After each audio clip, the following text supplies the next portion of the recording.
And yes, the topic is Introduction to Language Modeling. And as Giovanni said, we are going to see some steps in the evolution of language modeling and what is their purpose, their impact on the topic. And the topic is text analytics. So you mentioned the group on data science, and so terms like data mining is a term that you use every day, I think. And so you all know what a data mining process is. You have some structured information such as tables, graphs, vectors, and you want to extract knowledge from these data, new knowledge, better knowledge, more structured knowledge.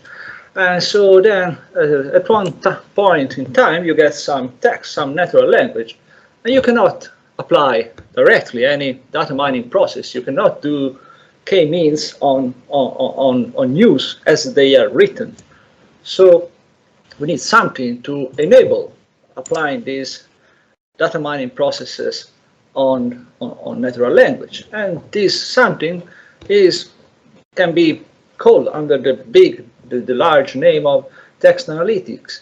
All those processes that work on extracting unstructured information that is expressed in natural language, and so as to give it structure and thus enabling to apply data mining on it. And so you see these two images on the right, and you see this graph. This is the price of Dogecoin a long time, and you see it goes up and down. You can do data mining, many data mining processes on it in order to try to understand what's going on, and hopefully with some slight margin over the market to predict where it will go next. And so you can use any data mining statistic tool on this data. But then you have some text, such as this tweet from Elon Musk, that at some point in time says that Tesla merchandising is buyable with Dogecoin. And so this is natural language. You cannot do data mining on this directly. You have to do some processing on this text to understand that Dogecoin refers to the stock, to the crypto coin that you're tracking, and that Bible means something that is good for that Dogecoin. And actually, you see that green spike here. I think you see my cursor. You see this green spike here. Well, this green spike happened when this tweet popped up. And so, if you have text analytics tools, you may have that margin, that advantage over the market with respect to any other person that is working using traditional data mining tools. And so what we need to do to get this advantage, to do this processing? Well, we need to use text analytics processes, and a key step in building any text analytic process is to build some construction, to construct some representation of text that is suitable for machine learning algorithms that we want to apply to our knowledge, to the information that we have. And so we need to enable machine to build some representation of language. So we talk about language representation models, language models for short. And let's start with the low level. So how does a machine represent a piece of text? Well, the input representation is a string, a sequence of characters. So this is the lowest level of representation that you may have. Well, you may have audio waves or images or handwriting, but we can consider that translation into the digital form to be an easy task, a simple task. So we have the string, the digital version of text, and we have to start doing some pre-processing, and typically the step is tokenization, which means converting the string of characters in a sequence of tokens. Typically, these tokens are the words or some subwords expression. Let's go on with the terms word, term, token as in an interchangeable entity for the level of detail that we will see in this presentation is okay. And so we have this sequence of words, we have still to build some machine processable representation that is fit for the algorithms that we want to use. And typically, there are two big classes of representation that we can build: those based on probability distributions, or those based on vectorial representations, so that text becomes a vector in a high-dimensional space. So we will see language model based on these two approaches to representation. And let's start with the probabilistic language models. So the idea is, the definition of a probabilistic language model is that we have a probability distribution P over sequences of terms. So a probability function, probability distribution, that given any sequence of any piece of text, any sequence of terms, tells us what is its probability. So the model is the probability distribution. So the probability distribution has some parameters, and we have to determine the parameter of the distribution. Typically, we do this on observing a collection of documents that are representative of the language that we want to model. Two key points: the bigger the collection, the better the model. This is something that we will see for every language model. And the collection is strongly related to the task that we are facing. So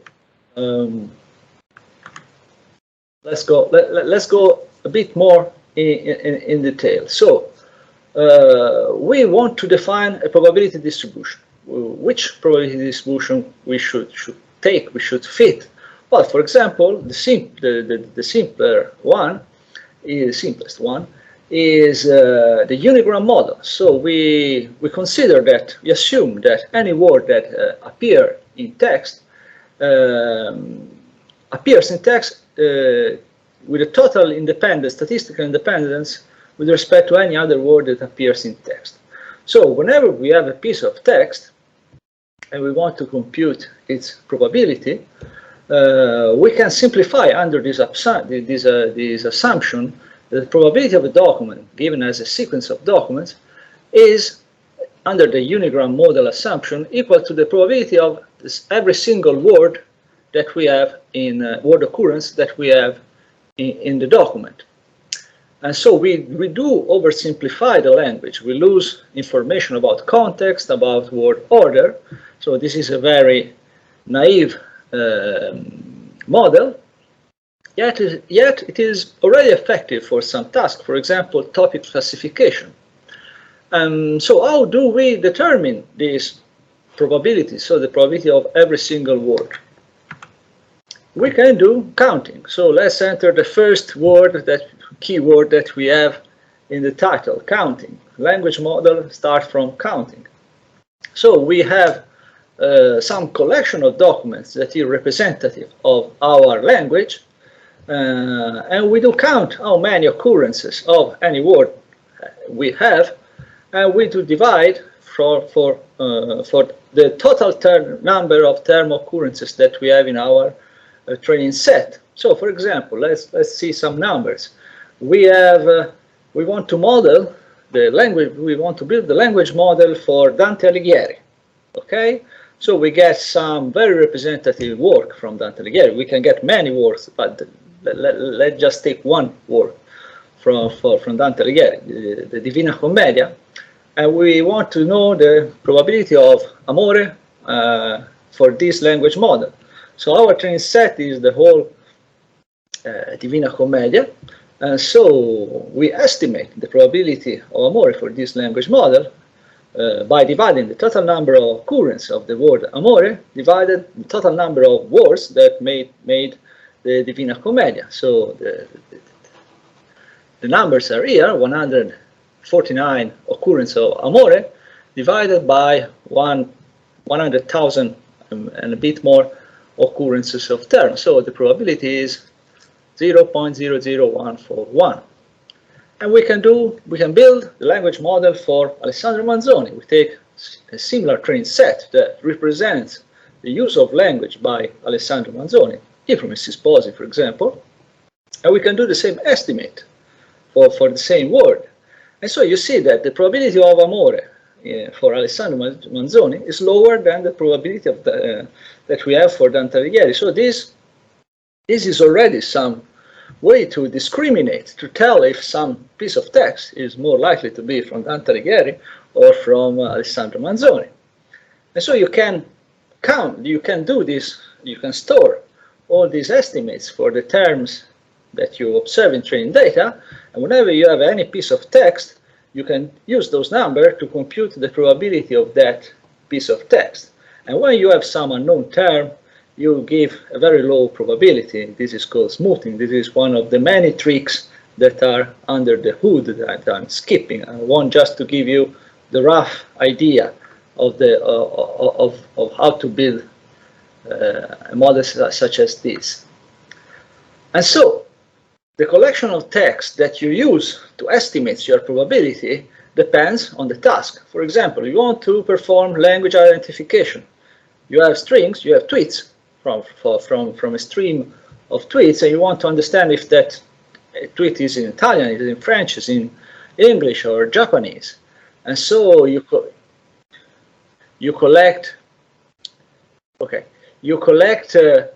build different probability distributions for every that are on which you compute your estimates using documents in Italian, then documents in English, then documents in French.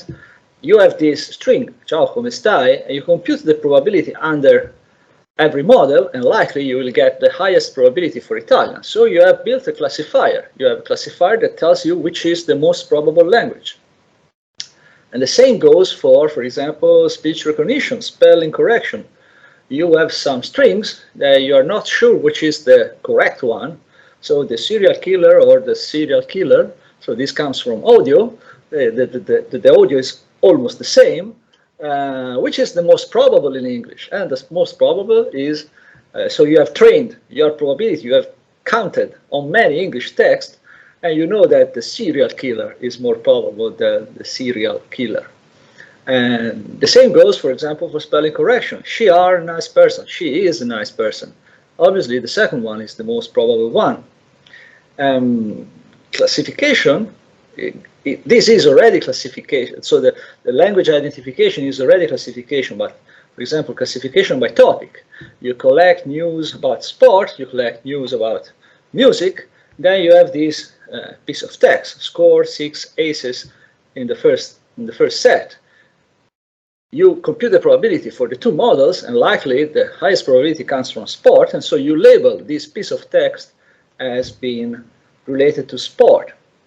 And we can also do generation of text, because you can have a piece of text like I'm tired, like after running what?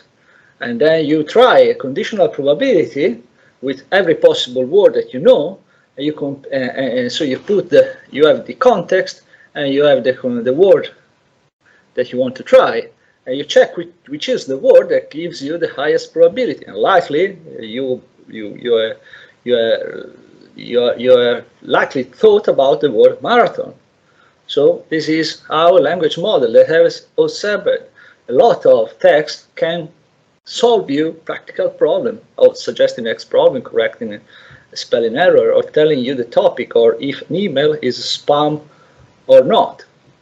So this last point uses a conditional probability. So this is something that we have not seen in the Ngram model. And this comes from Ngram model. So in the Ngram model, the word independence is two strong assumptions. For example, if you want to perform sentiment analysis with respect to a certain topic, for example, Android, and the probability of these two sentences is exactly the same. The formula is exactly the same, because you multiply the probability of the single words respectively of the order. So we have to use a better and more refined model, such as the Ngram model. So we can assume some statistical dependence of a word from the preceding ones. So if we talk about bigrams, the idea is that a word is statistically dependent on the preceding one. If we talk about the trigrams, the word is dependent on the preceding two words. The important thing is that you are building chains among words, and in this way we define some context of occurrence. So by doing this more complex, more refined model, we are able to capture language regularities. We are able to capture the fact that these two sentences are different because the iOS here comes after prefer, and in this other sentence Android comes after prefer. So the context is different, the probability that you will use are different, so the output of the evaluation of these two sentences will be different.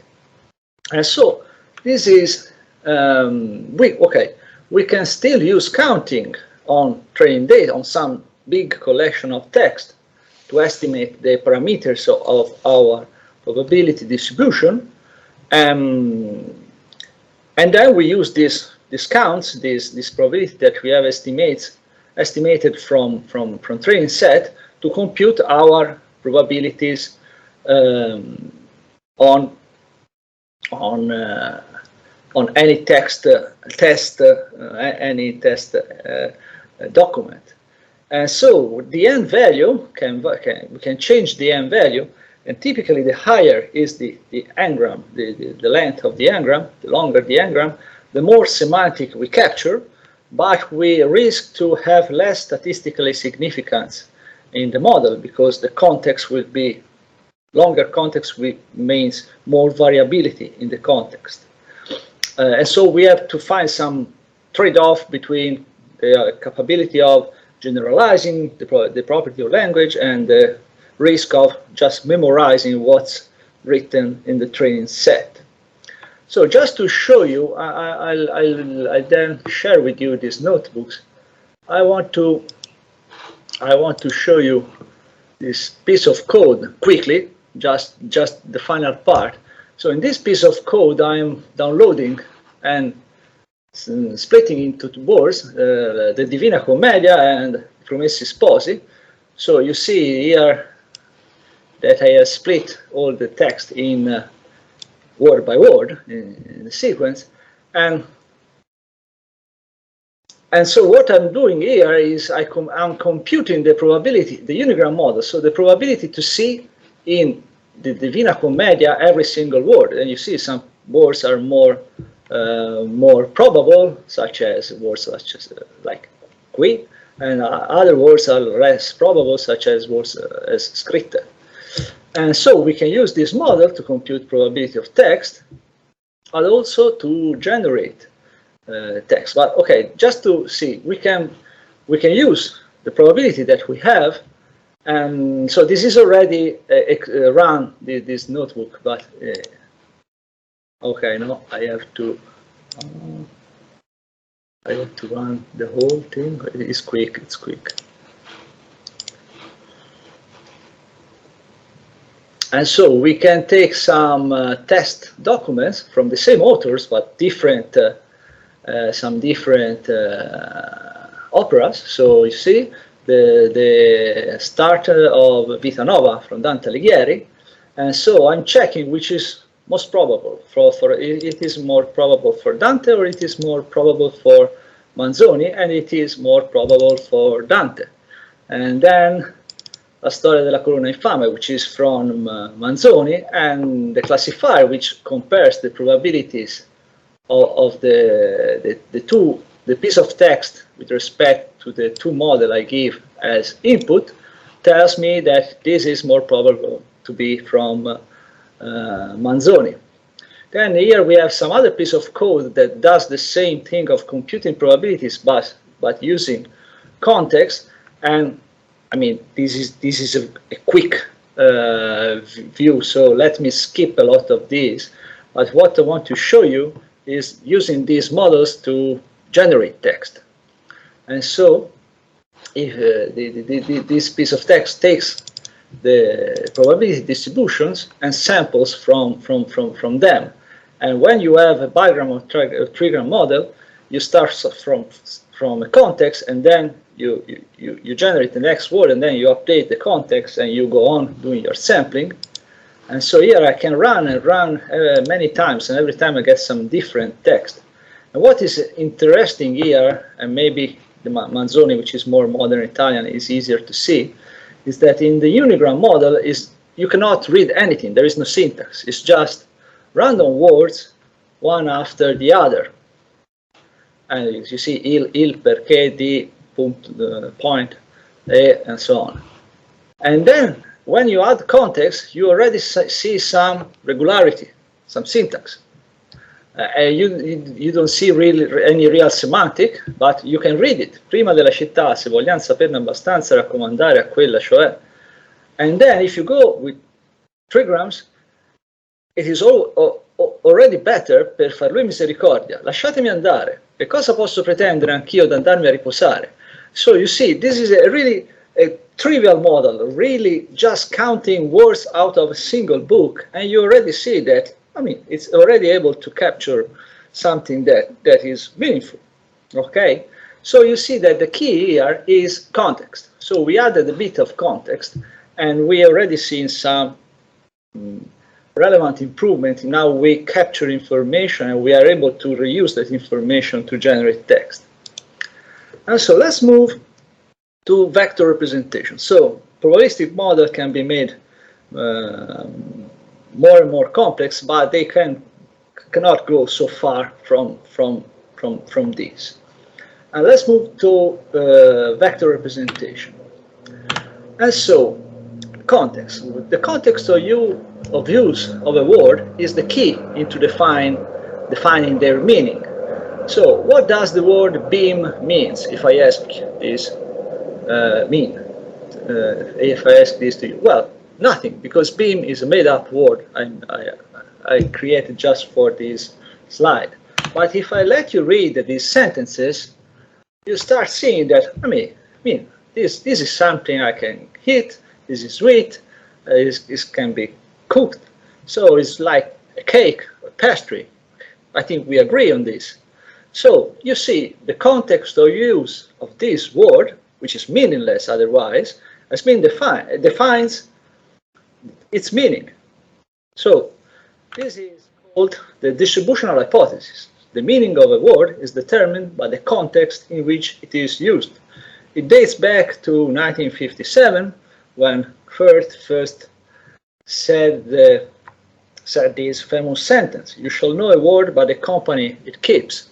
So can we exploit this distributional hypothesis that seems to work very well? Well, we can build a word context matrix. So we take some, again, a training set, so a set of mainly sentences that represent our language.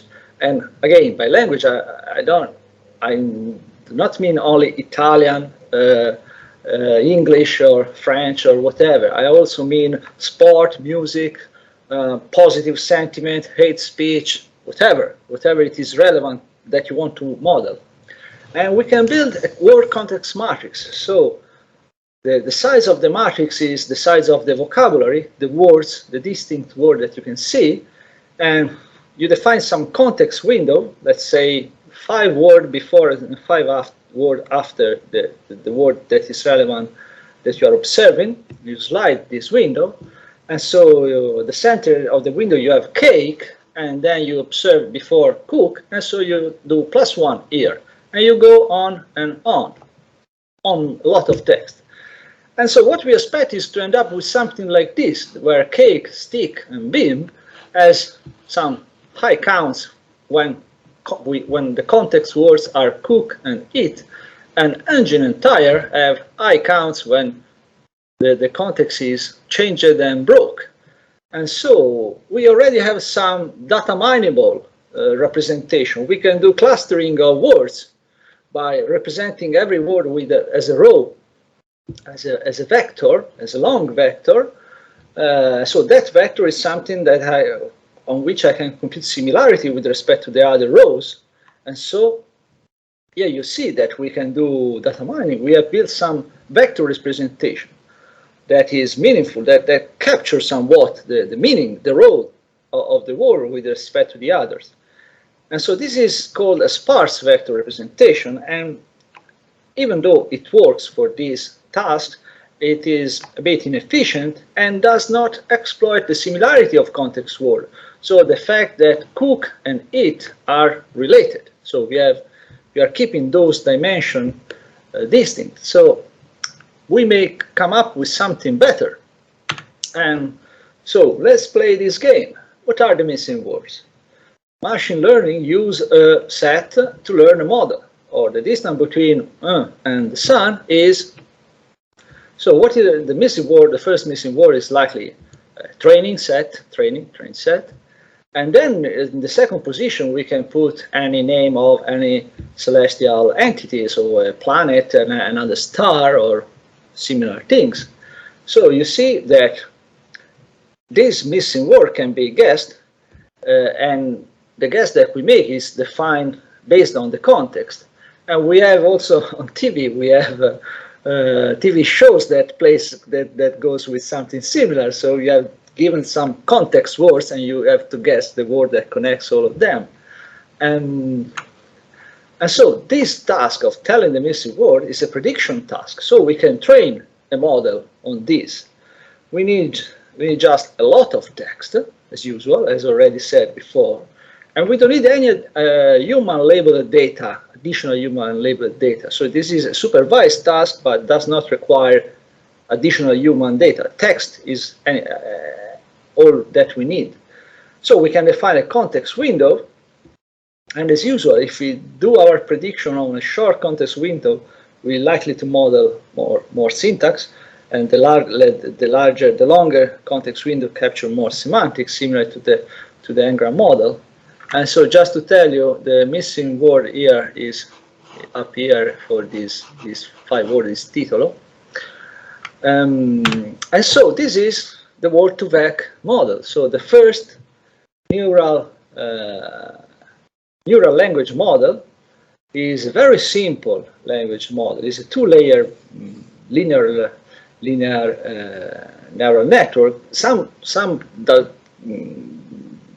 doesn't even consider this to be a proper neural network because it is linear in the hidden layer, and so there is no non-linearity between the input and the output, but the structure is the one of a neural network.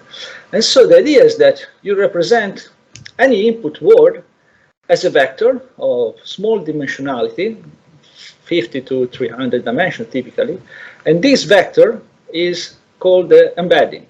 So the embedding is a dense representation, is a dense vector that is that will capture the language property of every word. So every word has its own embedding, and so the process is that you have given the context vector, you select those vectors for the context word that you are observing, you sum these vectors in a single vector, and then you use a prediction layer that outputs the probabilities for all the words that you know, which is the one that has the highest probability to be the missing one. And this is the task, this is the network, and you fit it, and the fit process changes the weights in the embeddings.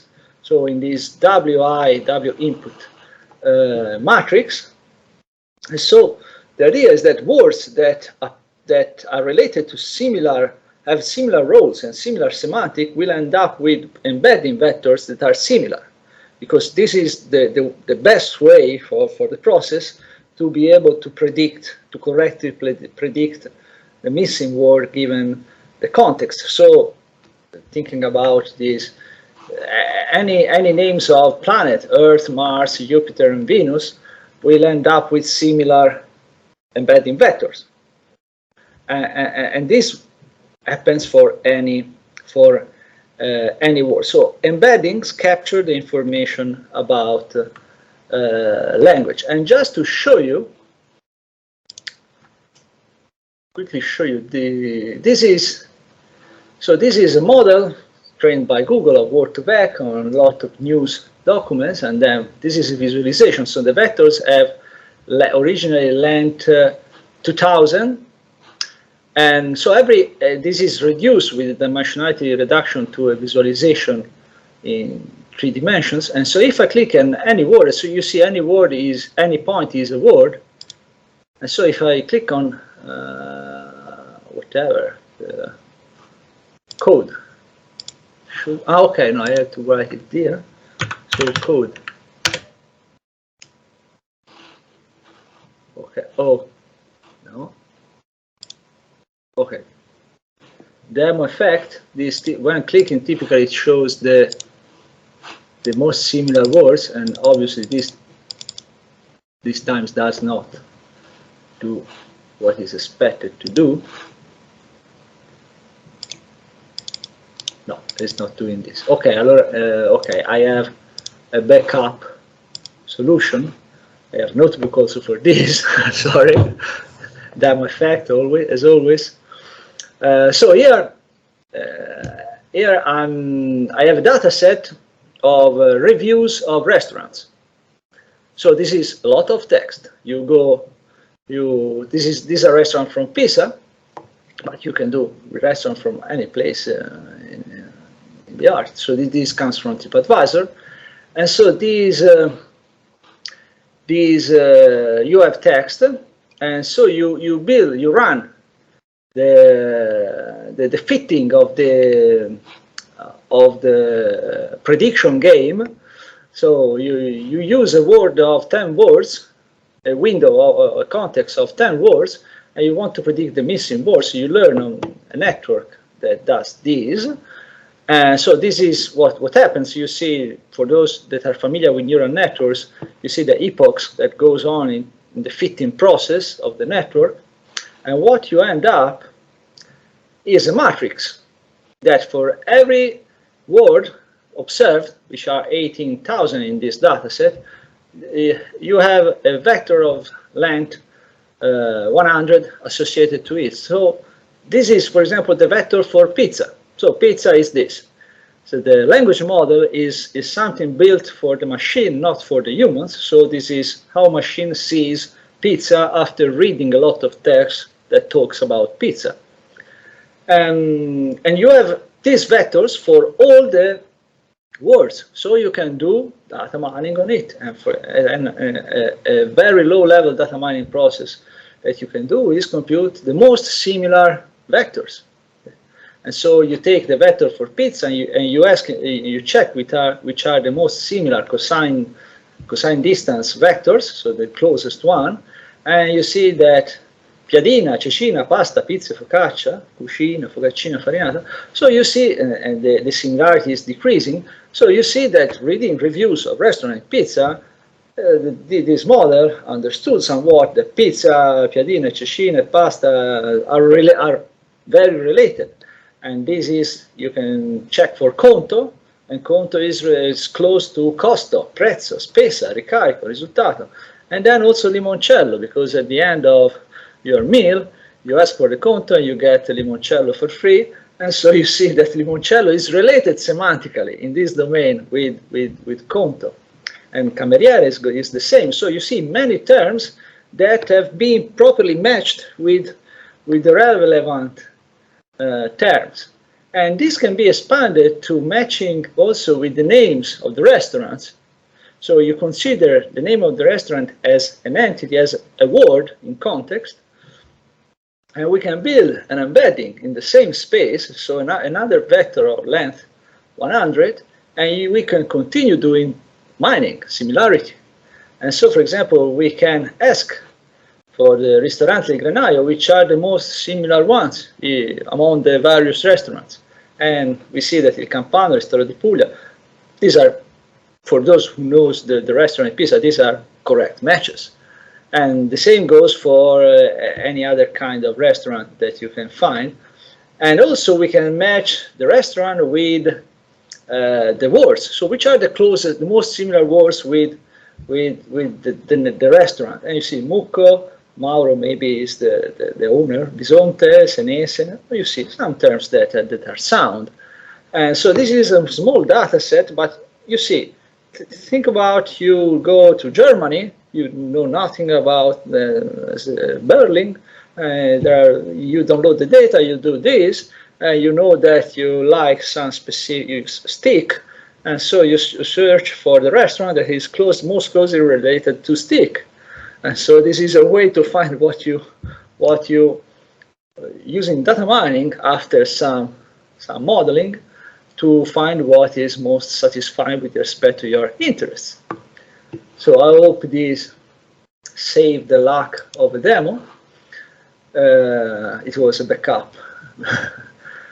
And so this is, I mean, I know I'm going fast, but I want just to present some spots that may give you the taste of what is possible with different approaches, so that if you're interested, you can go and study and go in detail. Things like Word2Vec now are solved like this in a few minutes, but when they emerged, they were very hard to study and understand in all the details. And so one nice thing about Word2Vec is that being a neural network, a very simple neural network, the training process is fast and it is highly parallel.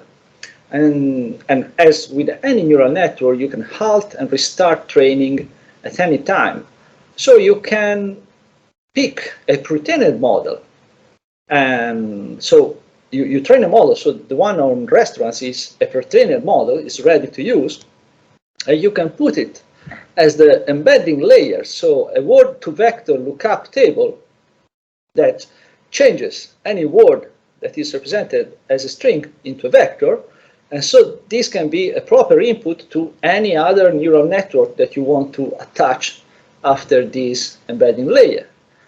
And so you can bring into your neural network language and word knowledge from large language models pre-trained by on very powerful station on very large datasets. For example, the Glove model has 500 million parameters, so the product of the length of the vector by the number of words is huge. And so, this vector capture knowledge about the language and the word, and you have it in your small neural network that works on a very specific and small training set. So this is a powerful tool. And then you can also update your model at any time with new data. So if a model is a bit outdated and you have new collection of documents, you can continue the training. And so this means that you have not to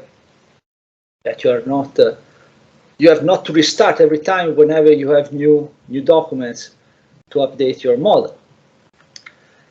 Now we have to pay attention. So this is a new breakthrough in language modeling. And what we have to observe is that Word2Vec assigns a document with a single vector. And so it does not handle polysemy, which is typically resolved by, you know what, by context. So the word Python in Word2Vec gets a single vector. But if we read Squeezed by Python, written in Python on the Monty Python's Flying Circus, we know that that Python word is not the same. It should get different vectors. And so we would like to have different embedding for every version of this word. Well, the self-attention technique of neural network is fit for this task. So attention is a technique that comes from machine translation. And the idea is that you dynamically weight the contribution of any input token in determining the output token in a translation process. So this image on the right shows you the lighter the box, the higher the contribution of the input word in French to determine the output word in English. And so you see that, for example, was signed as relevant scores for IT, because you need to observe both words to determine which is the proper way to translate the sequence. And then typically you have a chain of one-to-one match, and sometimes we have some inversion because this happens between French and English. And so this attention model was used in a very heavy way by the transformer model, which is a very large neural network for machine translation. And this transformer model has an encoder part for the input tokens that is used to prepare then the translation that has been adapted to produce attention-based embeddings. So context-aware embeddings. So the key model that bring this new evolution into language model was BERT, bidirectional encoder representation from transformers. So the key idea is the one to use self-attention, so to capture how words affect one with the other. The training process for the BERT network is almost the same of word to vec. You have a sentence and you mask some words and you have to predict which are the missing words. And in this process, self-attention is used to weight the contribution of every token in supporting the prediction of the other. So in word to vec, we have that very simple sum operation of the embedding. Now this sum operation is a much complex function, but the key concept is that you have some weights. So this is a visualization. If you click on the image, when I will share to you with you the slides, if you click on the image, you will be sent to a post that details this image and the process. And the idea is that you have the original embedding, the traditional embedding from word to vec or similar process for every word. And then you, in the step to predict the missing word, you weight which are the most relevant embedding that define the better improved embedding for the word. And here you see that, for example, for it, the key embeddings in defining the best embedding that define the meaning of this it comes from the subject of the sentence. So this model translates the idea of the pronoun. So pronoun is not just an entity that has always the same meaning. It is a placeholder for a noun, and so you go and get the embedding for that noun and you copy it here. So this is a very rough description of the process, but this is the intuition. And you in BERT you do this. So the weights, how the weights are determined, is based on many parameters in the network. So the network has many matrices and weights and layers, and this self-attention layer process is repeated many times, and each one with its own parameters. And so this better capture all the interrelation that you have between terms. So a BERT network has billions of parameters, and training from scratch one of these models require a lot of data and time and GPU and money in the end. So typically the end user does not train a BERT model. We get the big large models trained by, we have to say, big large companies. But once you have the BERT model fit, so you have to use the whole network, and you have to run the whole network to get your customized embeddings for your specific text sequence that you observe. So it's not just a lookup table in the word to vec style, but it needs some processing, but the cost is not so high as doing the training. And so typically BERT, similar to word to vec, becomes the first element into a neural network. But in practice, BERT is so powerful and so big and so capable of generalizing to the specific process that then you want to face, that you just need to add a single dense layer at the end of the network in order to adapt it to the task that you want to run. So these images are various, and point to the paper that describe this activity, are various ways in which you can do sentence pair classification, so that you have to predict if the first sentence entails the second, or you have to do some single sentence classification by topic, by sentiment, or question answering, so you have to tell if some paragraph answers to some questions. So, or you have to do entity annotation, so you have to tell for each token if the token is a person, an organization, and so on. So typically you just add a single layer and you are ready, and you do some fine-tuning, and you are ready to go. And fine-tuning, so adapting the network to a specific task with a small training set, is relatively quick and cheap. You can do it on your desktop computer with a single GPU. So this is a revolution, because these models are incredibly powerful in capturing language information, and then are manageable to be used by the everyday user, not just by the big company. One of the other steps in the evolution of the language model is that, well, BERT looks at both left and right context when doing masking, so we cannot use it to generate text. And instead, other models use masked self-attention, so they use only one side of the context, typically the left side. And so you can use, similarly to the Ngram models, to predict the next word in a sequence. And so you can use these to generate text. And so, demo time. This is a GPT model, loaded, a bit of zoom. GPT model loaded, and so you can type some text. I started with this because I tried this and it was impressive. And then I hit tab and it generates a few tokens.